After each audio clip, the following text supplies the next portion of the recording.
Hello friends, welcome to my YouTube channel SK online classes में आपका स्वागत है। कैसे हैं आप सभी लोग? अच्छे होंगे, अच्छी तरीके से पढ़ाई चल रही होगी। मैं पढ़ा रहा हूँ आपको विज्ञान कक्षा 10 की कुमार मित्तल की है, नगीन प्रकाशन की है बुक है। और आप लोगों को अध्याय पढ़ा रहा हूँ, जैसा कि आपको दिख रहा होगा स्क्रीन पर 14 ऊर्जा के स्रोत, सोर्स ऑफ एनर्जी।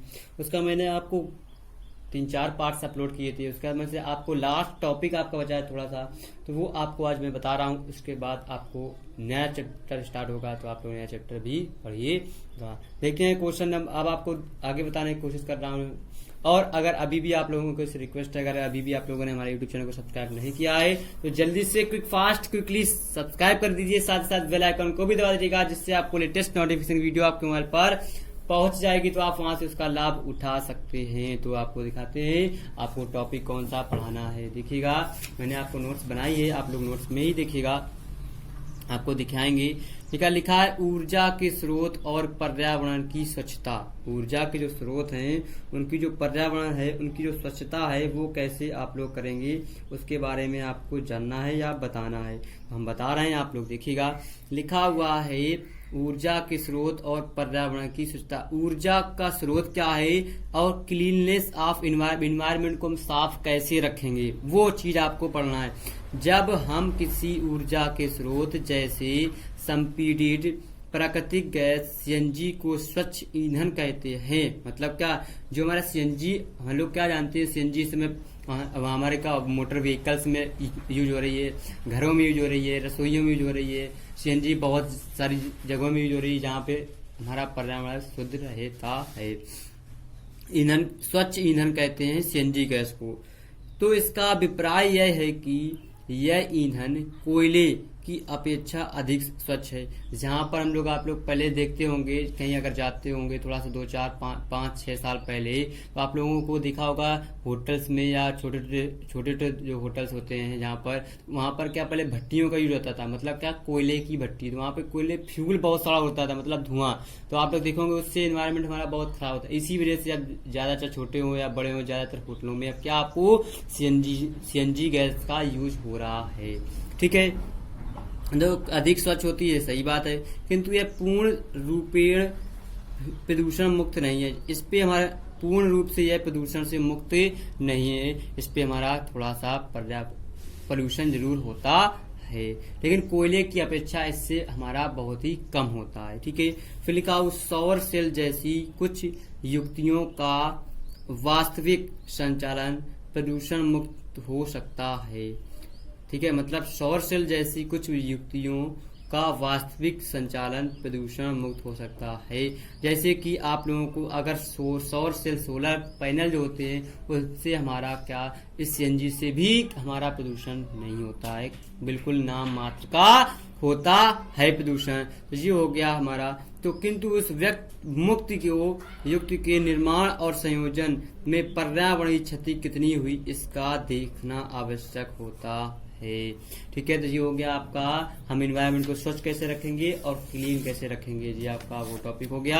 अब आपको बताते हैं इसके आगे वाला टॉपिक। आप लोग देखिएगा, बहुत आसान क्वेश्चन है। क्या लिखा है, नवीकरणीय तथा अनवीकरणीय ऊर्जा स्रोतों की तुलना। मतलब comparison of renewable and non renewable sources of energy. जब जल ऊर्जा, पवन ऊर्जा, सौर ऊर्जा, आप लोगों को पढ़ाया मैंने, जल ऊर्जा, पवन ऊर्जा, सौर ऊर्जा आदि ऊर्जा के वे स्रोत हैं जो बार बार उपयोग और लंबे समय तक उपयोग किए जा सकते हैं, उन्हें नवीकरणीय ऊर्जा स्रोत कहते हैं। अगर तुम्हें नवीकरणीय ऊर्जा स्रोत आ रही है तो आपको इतना लिखना है। फिर लिखा हुआ है दूसरा, वे ऊर्जा स्रोत जिनके भंडार सीमित हैं और जिनके पुनर्स्थापन में लाखों वर्ष लगते हैं। पुनः स्थापित करने में क्या लाखों वर्ष लगते हैं, उन्हें अनवीकरणीय ऊर्जा स्रोत कहते हैं। वो हमारा अनवीकरणीय ऊर्जा स्रोत कहते हैं। जैसे कोयला और पेट्रोलियम, कोयला एक बार जल जाता है तो उसको लाखों वर्ष बाद वो कोयला फिर बन पाता है। ठीक है, और पेट्रोल एक बार खर्च हो गया तो दोबारा तुम्हारे पास बनता नहीं है, हमको बहुत ही समय के बाद मिलता है।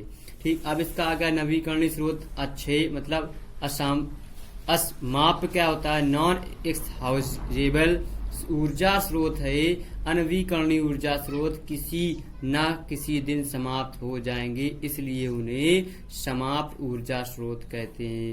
देखिए पेट्रोल है, कोयला है, जो हमारे समाप्त हो जाएंगे, किसी ना किसी दिन समाप्त हो जाएंगी, लेकिन सोलर पैनल की एनर्जी हमारी का जब तक अर्थ है, जब तक पृथ्वी है तब तक रहेगी, इसके पहले ये समाप्त नहीं होगी। तो जी हो गया आपका क्वेश्चन। ठीक है जी, आपकी हो गई थ्योरी कंप्लीट हो गई। अब देखिए आपको क्वेश्चन आते हैं, तो क्वेश्चन आप लोग लगाइएगा। चैप्टर आप लोगों ने बुक परचेस कर ली होगी, मार्केट पे अब मिल रही है, तो आप लोग वहां से ले लीजिएगा।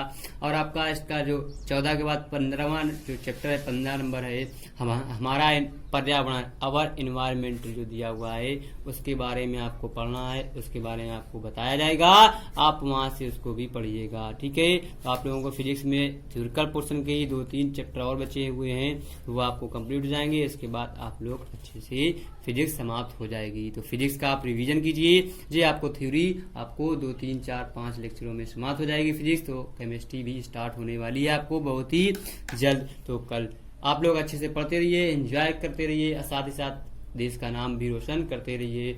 आप लोगों से ये रिक्वेस्ट है, अभी भी अगर आप लोग यूट्यूब चैनल पर हमारे नए हैं, अगर आप किसी का नाम बस भूल गए हैं, तो चैनल को फिर से आप लोग देख लीजिए और चैनल को क्या सब्सक्राइब कर दीजिए, साथ ही साथ बेल आइकन को भी दबा दीजिएगा, जिससे आपको लेटेस्ट नोटिफिकेशन वीडियो आपके मोबाइल पर पहुंच जाएगी, तो आप वहां से उसका लाभ उठा सकते हैं। तो कल फिर मिलते हैं, नए जोश, नई एनर्जी, नए उत्साह के साथ। Bye bye.